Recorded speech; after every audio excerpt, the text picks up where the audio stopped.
Hi there, how are you doing? I just want to talk today about creating your own general purpose cleaner. Just about everybody knows that one of the best things for general purpose cleaning is a bowl full of soapy water, and if it's warm, all the better.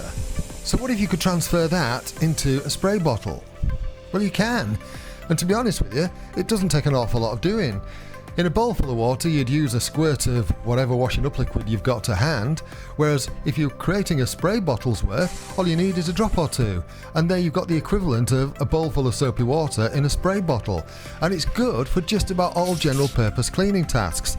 I'm one of the highest rated cleaning service providers in York, and this is one of my staple cleaning products.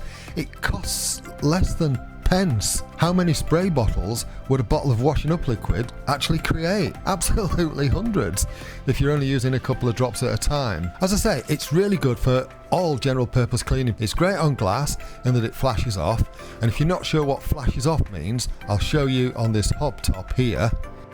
So when something flashes off, it means it evaporates off and it doesn't leave any streaks. So you can use this on glass without any issues whatsoever. It's gentle on wooden surfaces, great on floors.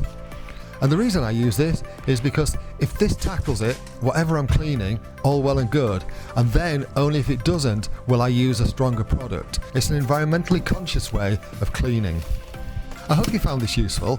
If you have, please give the video a like.